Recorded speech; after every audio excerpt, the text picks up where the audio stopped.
Let's begin. Okay.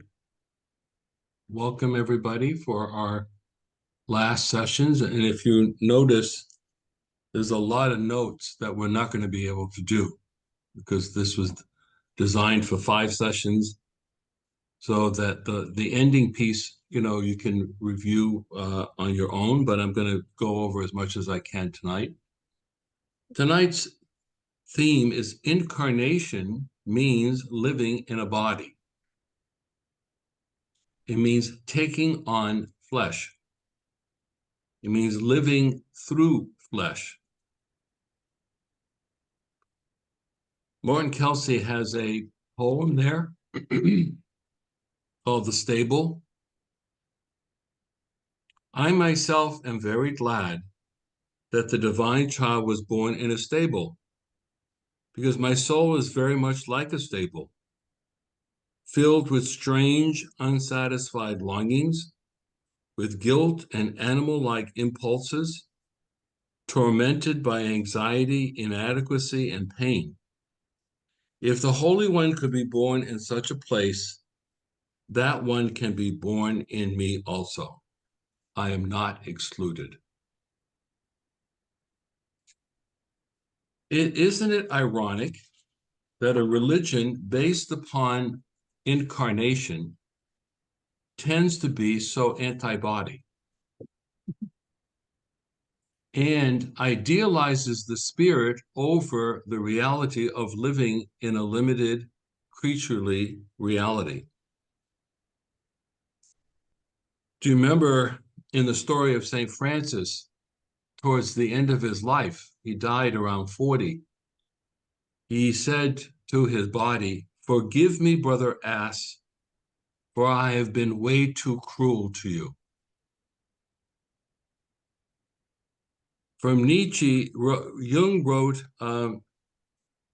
notes in 1934 based on Nietzsche's writing of Zarathustra. And I selected quotes here that Jung speaks of relationship to the psyche and body. We suffer very much from the fact that we consist of mind and have lost the body. Like, for instance, we pathologize aging as if we've done something wrong. There's nothing wrong about getting old. You're just becoming yourself. I mean, and I'm going to talk about pets and animals teaching us about what it means to be old. Because we tend to think that our mind can overcome the body. Well, that's not true. And we live in a world, which is absolutely so bizarre that, we have these movie stars who are 80 years old, whose faces have been stretched so many times that there's probably a pound of flesh in the back of their head, and can hardly move, but, they're supposed to look like they did 40 years ago. The body and soul are meant to work together, not against each other. The body is terribly awkward, and so we oftentimes want to admit it.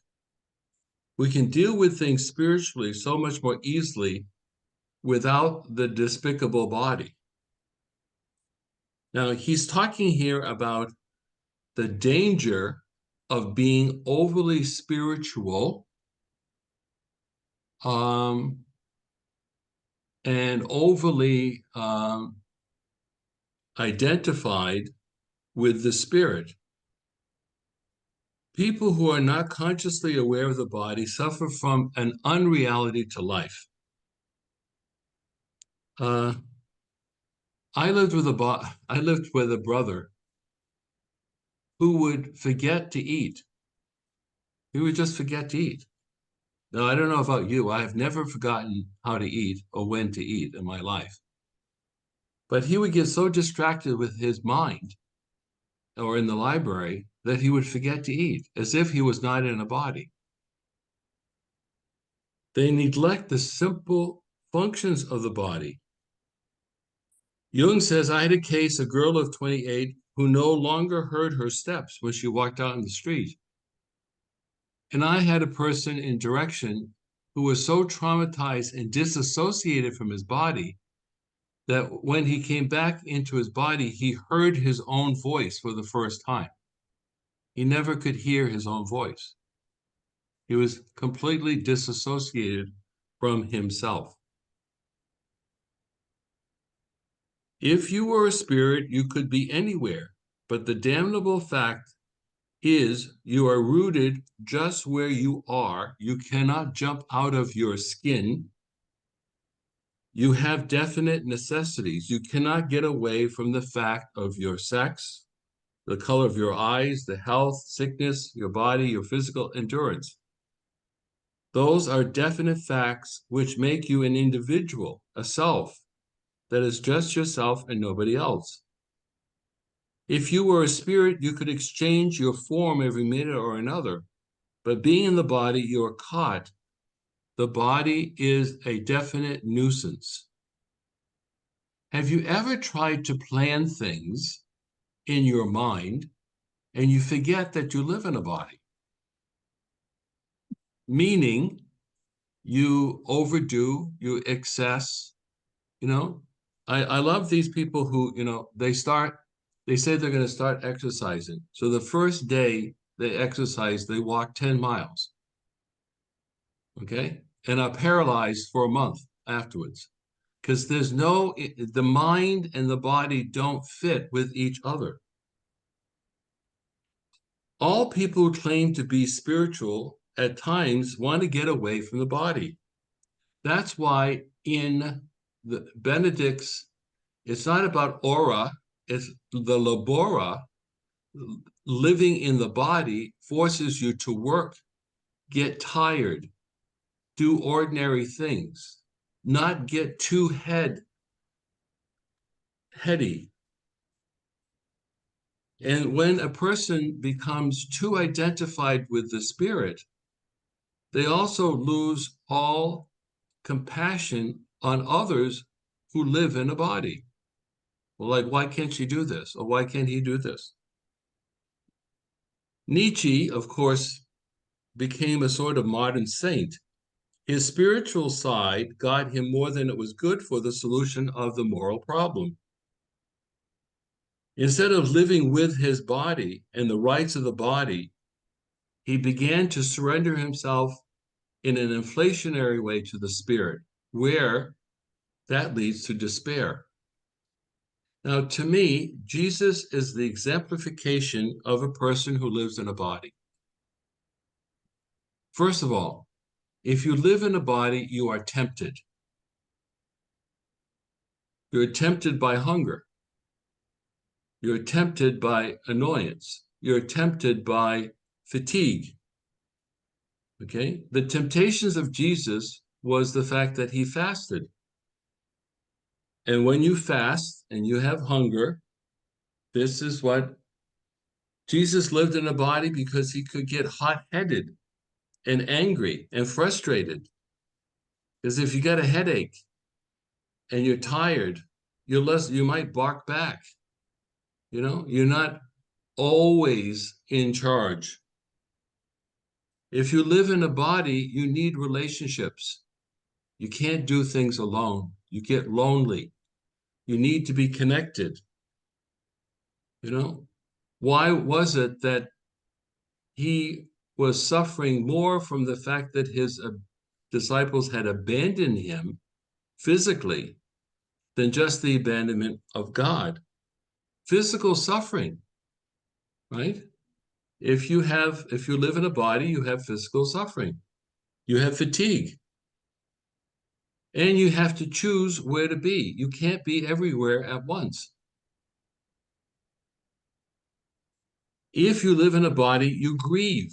You feel deeply loss. And whether you like it or not, the body produces tears. If you live in a body, your feelings of love for another may be felt in your instincts, in your sexuality, in the sweat in your body, in your face turning red, all the signs that you have in your body felt something deeply about somebody else. If you live in a body, we know what fear is. Our hands get wet. We sweat under arms. We get a headache. All of those are signs that we live in a limited body.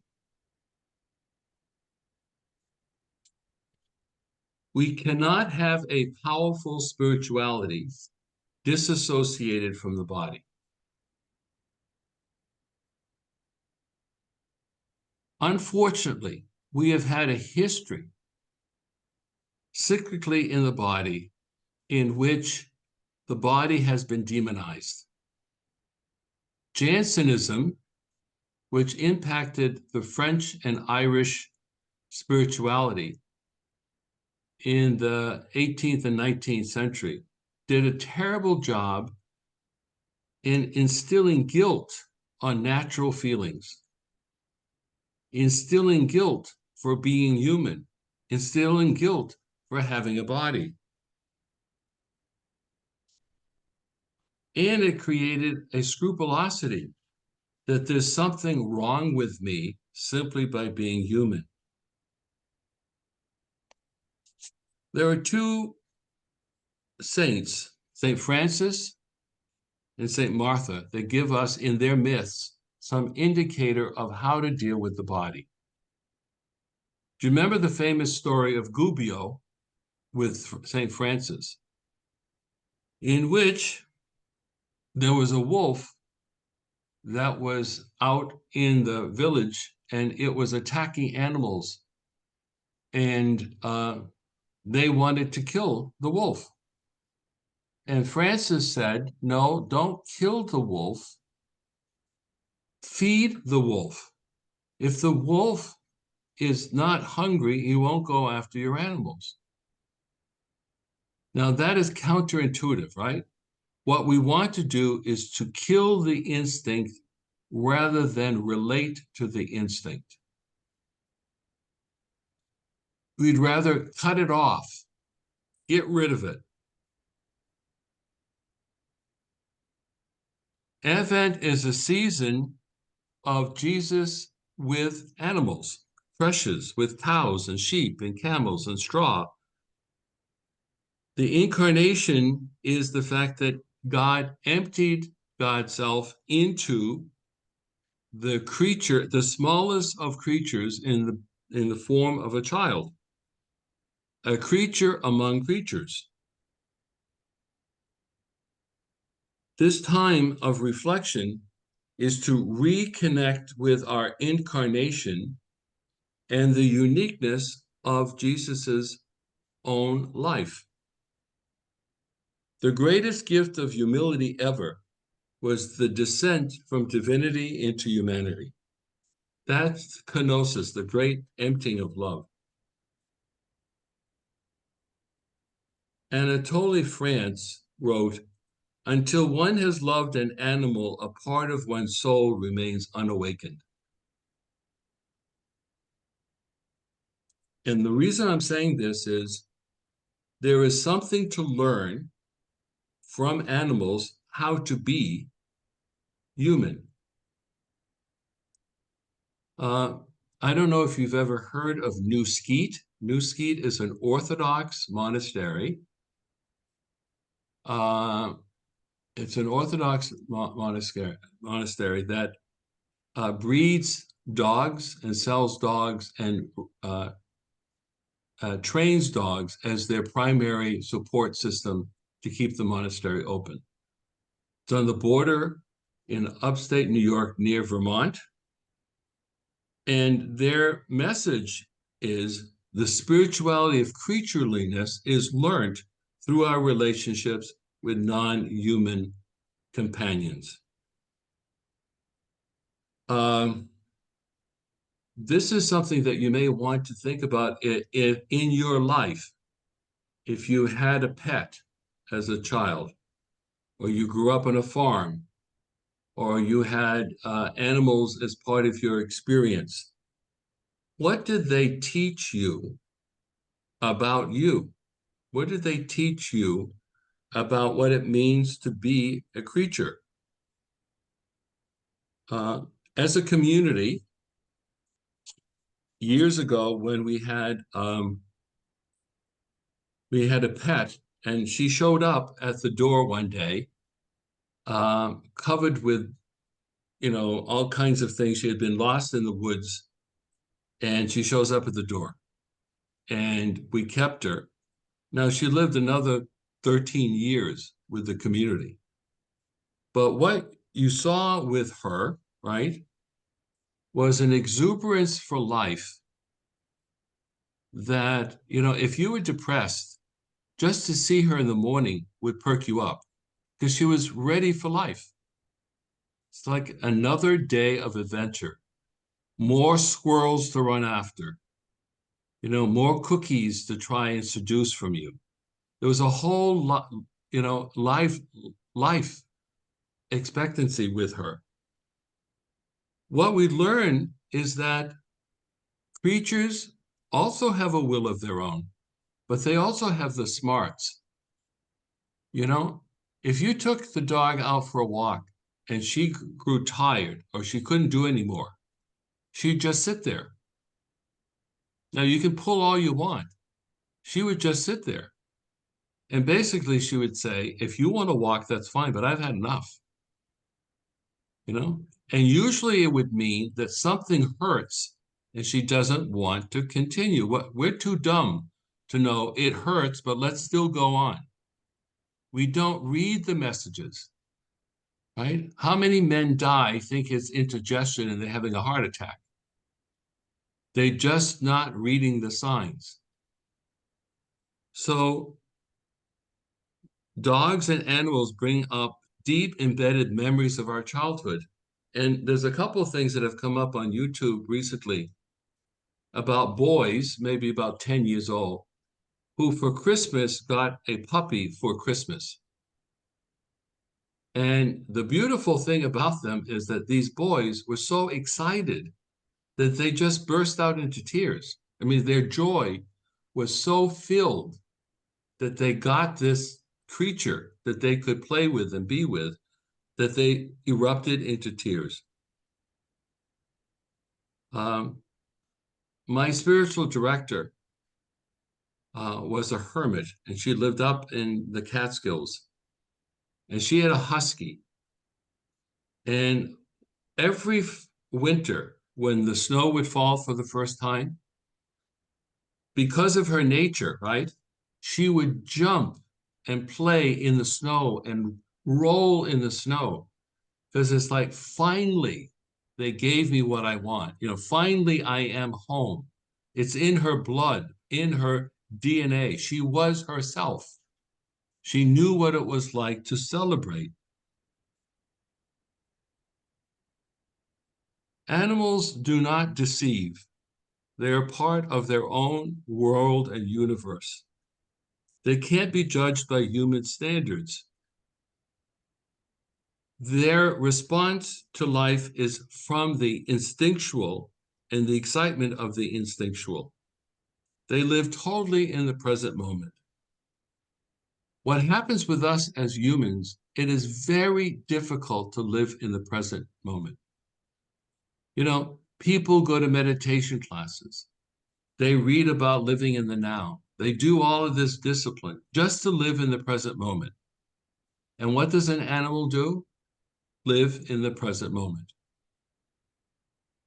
That's all they do, is they live in the present moment. We have to work so hard to live in the present moment. And if we were more in touch with our own instinct, we could be more part of that present moment. They help to soothe the chaos of our lives. And we know, right, we bring dogs and cats and so forth to nursing homes at time to help soothe the anxiety of people who are aware of their demise. And the dog is just present to them as they are. So there's a great instinct within us that is given to us for companionship. It's not until recently that we have been separated from everyday relationship to animals in terms of history. We've always been with animals and lived with animals and around animals. It is the discovery of the large urban areas that we have been disconnected from this. They teach us of the values of repeating and play. You could, this is so funny. I always find this is hysterical. If you have a something for the dog to catch, right? You could do that for 3 hours and they will not be bored. They repeat, play, play. They're easily satisfied with repetition. What happens with us is we're always want to be entertained and given so much more than what we need. Playing with a stick or a ball can be an afternoon's delight because the obedience is, when they are disobedient, is because we are not in right relationship. When we're in right relationship to animals, there is this play on obedience of each creature and can be a medicine for the soul. So many of us are cut off literally from the earth. You know, living in New York City, it's very rare that you actually walk on the earth. You're either walking on a road or a pavement or in a building. You very rarely walk directly on the earth. This unreality of not walking on the earth separates us from the present and from the eternal. When Christ is born in the stable, the theology is the incarnation is totally part of the family of creation. The heavens enter into the earth, and the earth shares with the heavens. He did this through incarnation, is taking human form. The birth at Bethlehem is the enjoyment of life and giving life. Non-human creatures do not have human souls, but they obviously have a principle of life that is also reflective of the life of God. An animal can show affection and loyalty and can enjoy life and give joy and can be faithful. Does that not reflect the reality of the Creator? There's a quote here from the Theology of Being a Creature that says, "We are a part of the creation, not apart from it." We are a part of creation, not apart from it. The reality of global warming and our disassociation from the earth is based upon no longer walking the earth in the kinds of respect and dignity. Sacramentality is the way in which we see God in ordinary things, like a meal, like touch, like a candle. Sacrament points to a greater reality, that God's goodness is based upon this.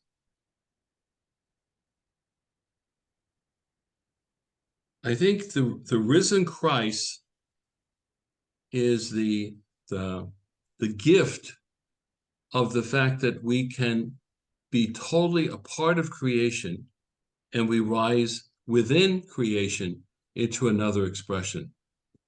Jung was very distressed at how far we had gone from the reality of our instinctive life.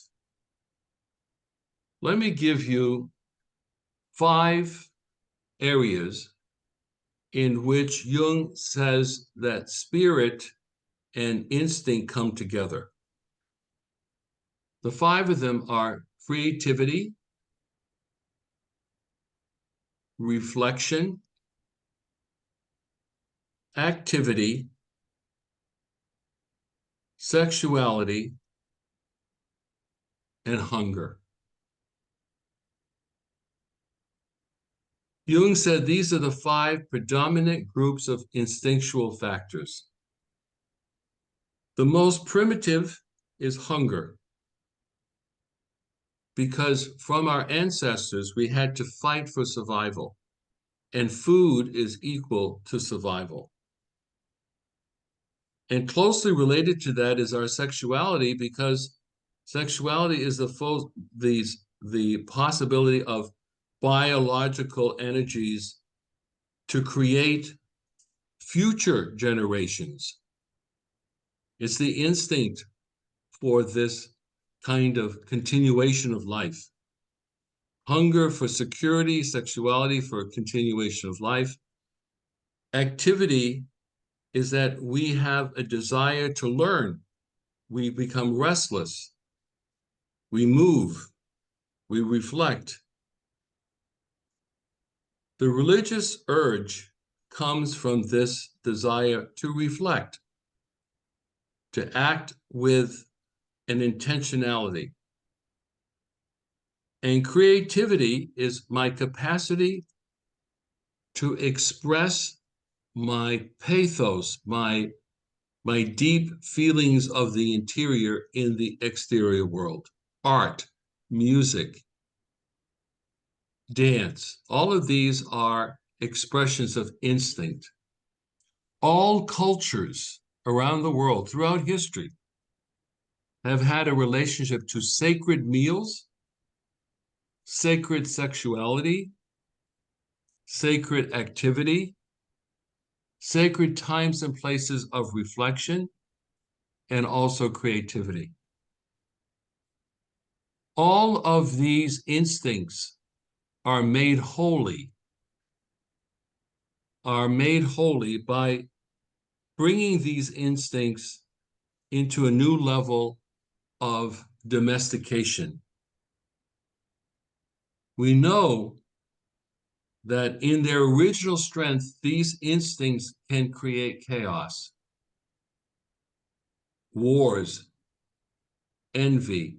There's a dark side to all of these instincts, but you cannot get rid of these instincts. They are who we are. They literally are our spiritual nature as well as our physical nature. One quote that Jung gives that's very important, he says, too much of the animal distorts the civilized person. Too much civilization makes us sick animals. Let me say it again. Too much of the animal distorts the civilized. That is, if we just let our instincts go wild, without any taming, without any direction, it will destroy us. On the other hand, if we have too much civilization, they make us sick animals, in which we've lost our instinct for life and passion and purpose. Unfortunately, religious institutions have said that spirit is more important than instinct. Spirit and instinct are interwoven to make us human. Spirit and instinct must be coming together to make us human. The from the psychological point here is we do not suppress our instincts in order to receive spirit.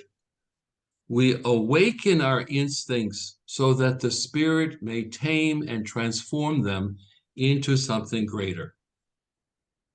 So, for instance, in the Eucharist, we have a meal that's turned into a sacrament. The meal is the body of Christ. It's taken on a whole other dimension.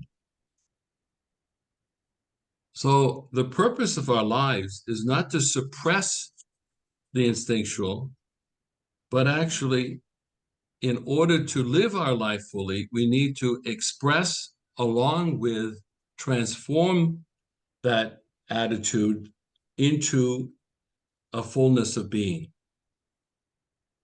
One of the things that we are recovering from religiosity is a deep sense of guilt for being human, almost shame at our humanity. Guilt and shame block the divine.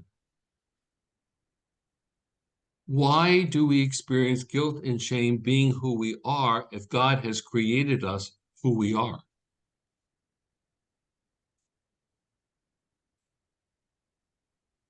And there becomes this inflation that God is trying to ask us to be more than human when God has become human. Why would that happen? That's totally illogical.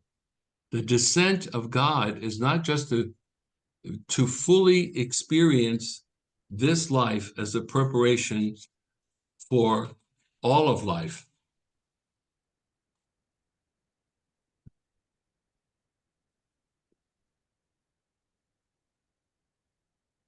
Let me give you a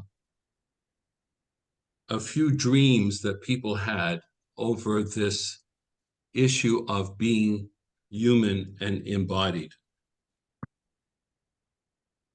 It's very paradoxical that I'm called to bring Christ to birth by entering into my humanity and making space in my humanity for Christ to appear. The birth of God in the soul, it must not seem impossible for anyone to reach that because it is God who does it and God who desires it. When I over-identify with shame and guilt in my humanity, particularly over instincts that I have not been able to befriend, but I still wrestle with, God is in that life, bringing it to a new level of awareness. When I look at the ways in which most of us were taught about what it means to be human, we're taught that somehow we have to repress all of this bad stuff and to live from this spiritual realm. I have visited many, many different religious houses, communities, different denominations, charisms, and everything. When a community is so perfect, when I go into a place where it's so clean that it seems like no one lives there, it means that something has been so repressed, when the clothes are perfectly, everything is perfect. Behind that is passive aggression. Behind that is negativity, is judgment.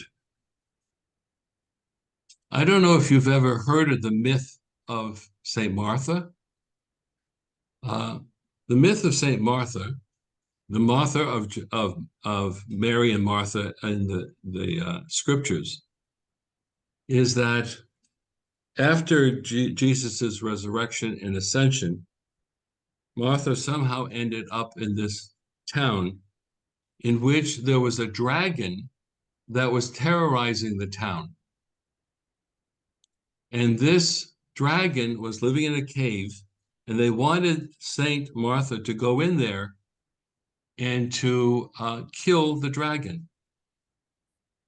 Now, Saint Martha went into the cave, but rather than killing the dragon, she took the cord around her waist, put it around the neck of the dragon, and tamed it and brought it out of the cave. What does that mean? Well, St. George and the dragon, what did St. George do? No, it's Saint Martha. Martha, the question is. Because in her statue, St. Martha has huge feet. Why? Because she's grounded. Okay? She's totally grounded. St. George is on top of a huge horse with a sword, right? That is killing the dragon.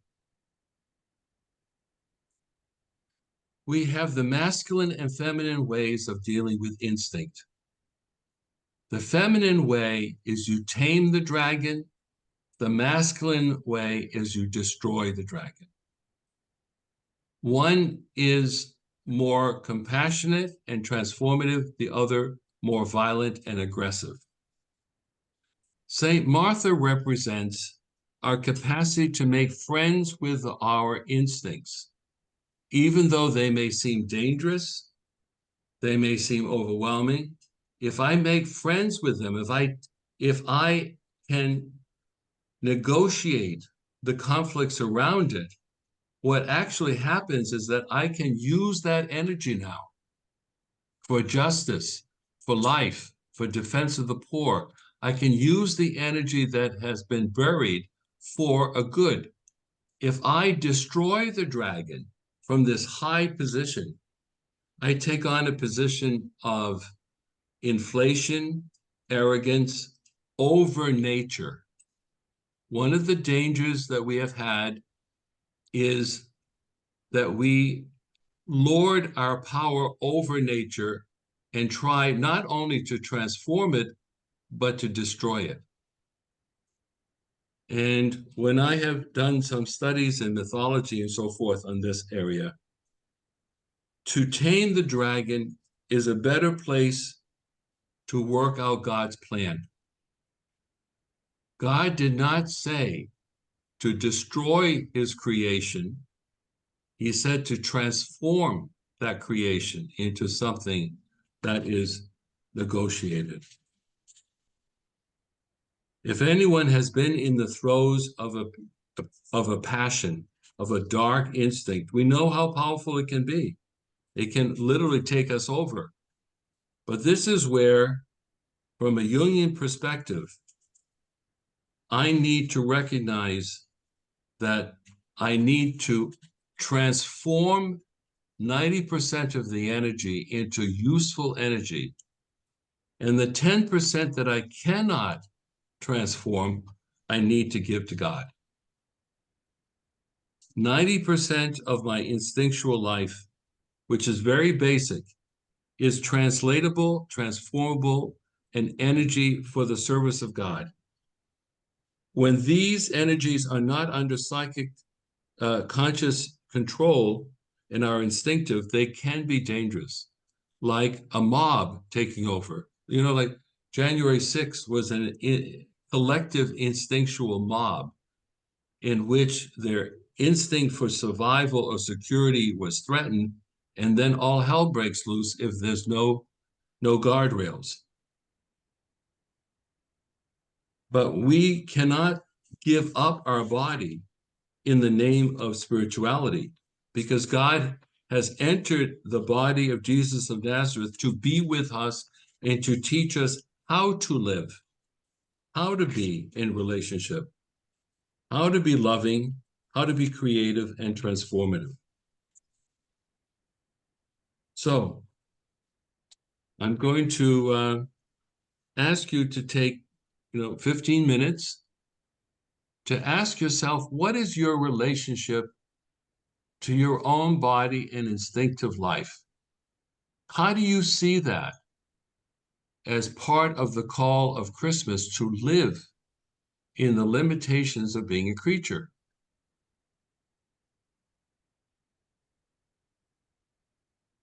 So let's take 15 minutes for reflection, and then at 7:30, we'll have a few minutes of sharing, and then those who would want to go to a compline, we can do so. So we'll come back in 15 minutes.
Okay, let's wrap it up. Okay, so any comments or questions or sharings you'd like to do on this question of incarnation and living fully in the body and being open to the spirit, but not allowing the spirit to overtake the body? Comments, questions, clarifications?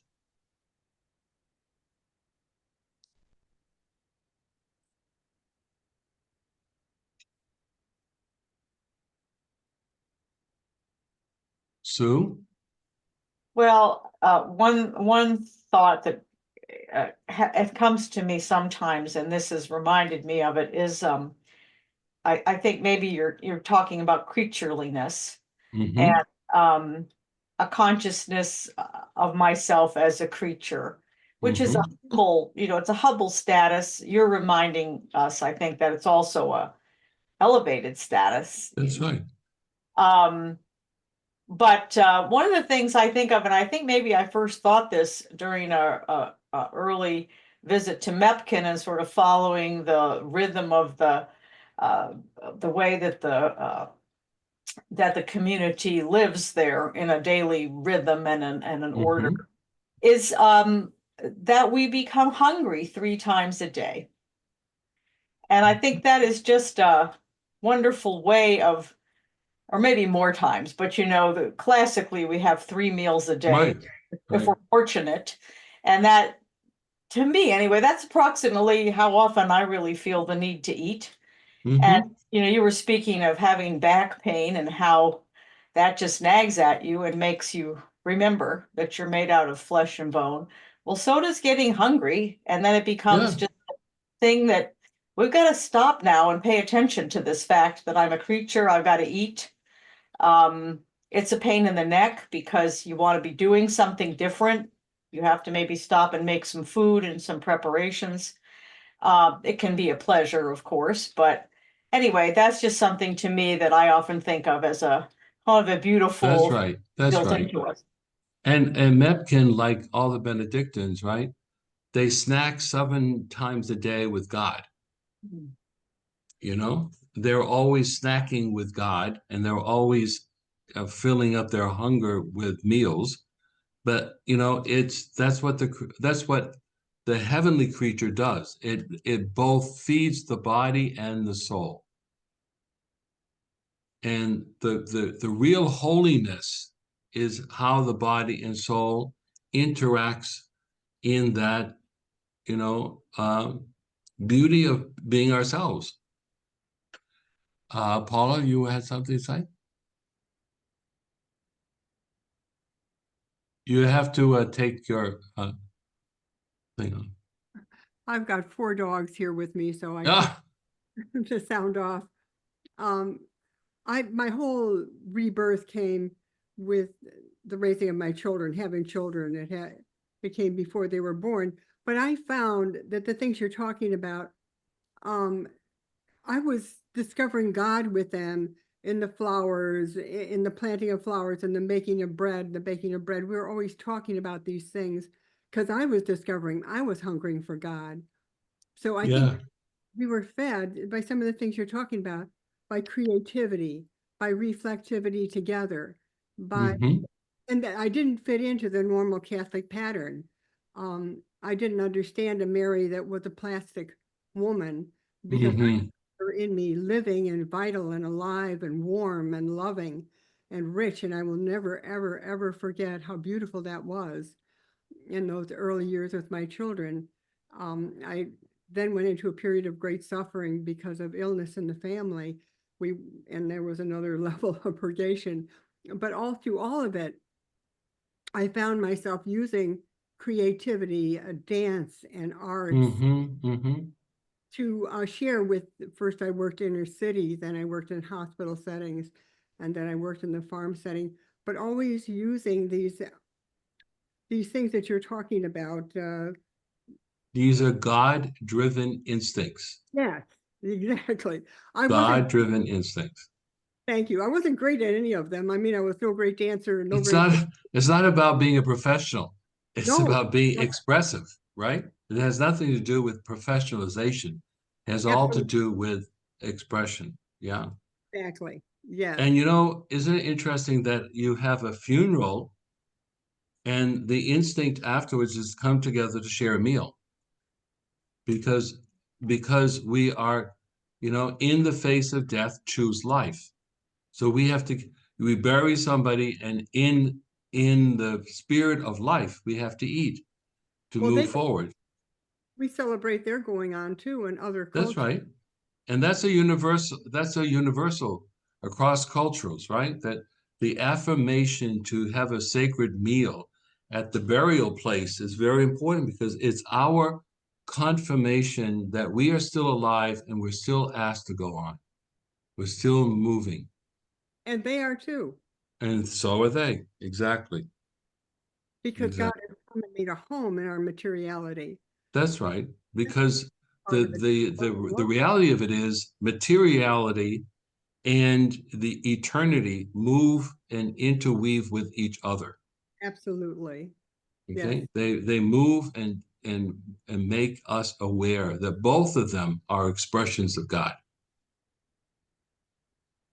And that's why sacred place is such an important place, right? I mean, like I'm missing going to Mepkin because it has become a sacred place. There are places on the property that I feel I have connected with the divine through the material. And what a pilgrimage is to go back to that place to reconnect with the sacred. And sometimes we're so used to a place we don't see the sacredness anymore. So to re-enchant and to see the sacred and ordinary is really one of the great possibilities of our lives. I think it's a challenge today to find the sacred in our own home. That's right, to create sacred space. Yes, because it's in those intimate relationships. That's right, that the space becomes sacred. That's right, exactly. Anyone in the classroom have any last minute things that they'd like to share?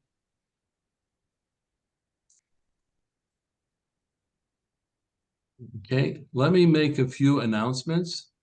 People wanted to know some things. I have a new website, which is Jungian-Christian-Dialogue.com. Jungian, all one word, Christian, Christian, dialogue, Dialogue, Jungian-Christian-Dialogue.com. That's the website. And on that website, you will find all of the recordings that are available to be downloaded. Okay. And let me tell you, on February 21st is the day called From Lamentation to Action. And if you go to Mariandale, Mariandale, Mariandale Retreat and Conference Center, it's on their website already. And it's going to be in person and on Zoom. And this past week, we had 50 people in person and 50 people on Zoom. So that will be also, part of what the future is going to be. Don't you have something coming up there on dreams as well? Are you doing something? Yeah, that's on Saturday. Saturday, there's another workshop called Dreams and Eternity, the relationship between our dreams and bridging the eternal world, the thin, small place. So Friday is about dealing with this world. Saturday is by commenting and dealing with the next world, because it's all one reality. And then thirdly is the integration between the two. So if you look at Mariandale, they're all listed there, what your options are. And this all came out of the need for people to gather together around the issues of the election, which I think are very important. Well, it's been a delight. I really miss being there. But I will be there soon in February, and that will be great. And please give my best to everybody. And thank you so much for your interest, attention, dialogue, enthusiasm. This is wonderful to be with people who get it. So thank you so much for all your hard work and listening. And hopefully we'll meet in person. Well, and Don, and I think I speak for everybody in thanking you for helping us never look at the Nativity in the same way again, and leaving us a lot to unpack about that story as we celebrate it this year. So thank you, and Thank you. we'll be praying Thank that, you for the invitation. that the back lets you up and be about your business in different Thank ways. you. And pray for my back. All right. Thank you. Okay. Thank you. Okay, thank you.